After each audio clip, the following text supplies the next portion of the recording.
नमस्कार, colonel Ajay, CEO Ajay two money group first global extro finance digital channel से आपसे मुखातिब होता हूं। आज 10 अक्टूबर सन 2023। दोस्तों, चीनी के दामों में यानी बढ़त की उम्मीद बन गई है। गौरतलब है कि वर्तमान में चीनी का न्यूनतम बिक्री मूल्य 31 रुपये प्रति किलोग्राम है, जो कि 2019 के बाद संशोधित नहीं किया गया है। इस बीच 2023-24 में गन्ने का उचित और लाभकारी मूल्य 350 रुपये से बढ़ाकर 315 रुपये प्रति 100 किलोग्राम कर दिया गया है। गौरतलब है कि Indian sugar mills association ISMA ने केंद्र सरकार से 2023-24 यानी अक्टूबर से सितंबर मार्केटिंग सीजन के लिए चीनी का न्यूनतम बिक्री मूल्य 48 रुपये 87 पैसे प्रति किलोग्राम यानी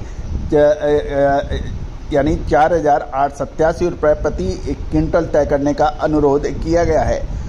अभी मौजूदा समय में 31 रुपये प्रति किलोग्राम का भाव है, जो इसको बढ़ाकर 40 रुपये 87 पैसे प्रति किलोग्राम करने का अनुरोध किया गया है, जो लगभग 30% से अधिक है। गौरतलब है कि ISMA द्वारा सरकार को लिखे गए पत्र में कहा गया है, रंगराजन समिति की सिफारिशों के अनुसार प्रत्येक चीनी सीजन में चीनी की कीमत गन्ने के उचित और लाभकारी कीमतों से कम 1.33% होनी चाहिए। एसोसिएशन ने केंद्र सरकार से मिलों द्वारा किसानों को दिए जाने वाली प्रति क्विंटल 315 रुपये के वर्तमान उचित और लाभकारी मूल्य को स्थिर करने के लिए कहा है। चीनी एसोसिएशन ने का अनुरोध किया है कि भविष्य में चीनी का न्यूनतम बिक्री मूल्य 4,087 रुपये प्रति क्विंटल यानी 40 रुपये 87 पैसे के पहुंचने के बाद ही उचित और लाभकारी मूल्य वृद्धि करनी चाहिए। इसके अलावा राज्यों द्वारा राज्य अधिसूचित कीमतों की घोषणा बंद करने को भी कहा है, जो आमतौर पर केंद्र सरकार द्वारा निर्धारित उचित और लाभकारी मूल्य की कीमतों से अधिक है। वर्तमान में उत्तर प्रदेश, उत्तराखंड, पंजाब, हरियाणा जैसे राज्यों में राज्य द्वारा अधिसूचित कीमतों की निर्धारित करते हैं, और इसी तरह से कर्नाटक एथेनॉल उत्पादक द्वारा अर्जित अतिरिक्त राजस्व के कारण अतिरिक्त राशि वसूला जाती है। पत्र में यह भी कहा गया है कि देश में गन्ना मूल्य निर्धारण प्रणाली को विकृत करता है।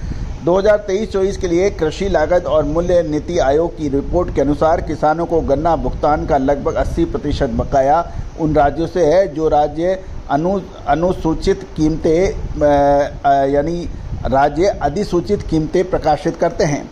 आयोग ने सिफारिश की है कि राज्यों को राज्य सलाहित कीमतें देना बंद करना चाहिए, और यदि इसे जारी रखा जाता है तो उसे उचित और लाभकारी कीमतें और राज्य सलाह कीमत के बीच में अंतर कर भुगतान द्वारा किसानों को प्रत्यक्ष लाभ हस्तांतरण के माध्यम से किया जाना चाहिए। एसोसिएशन ने यह भी कहा है कि पिछले दशक से गन्ने की पैदावार लगभग 20% बढ़ी है, जबकि गन्ने का रकबा केवल 10% बढ़ा है, जिसके कारण परिणाम स्वरूप उत्पादन में 13% से अधिक वृद्धि हुई है, यानी जो पैदावार प्रति हेक्टेयर वो अधिक हुई है। बढ़ी हुई उपज में किसानों के लिए प्रति यूनिट उत्पादन लागत को कम कर दिया है, जो केंद्र सरकार द्वारा निर्धारित गन्ने के उचित और लाभकारी मूल्य को भी परिलक्षित करता होता है। पत्र में यह भी कहा गया है कि ISMA ने गन्ने की अधिक उपज देने वाली किस्मों को विकसित करने के लिए कोयम्बटूर में गन्ना संवर्धन संस्थान के साथ एक समझौता ज्ञापन पर हस्ताक्षर किया है, जिससे गन्ना किसानों का लाभ होगा।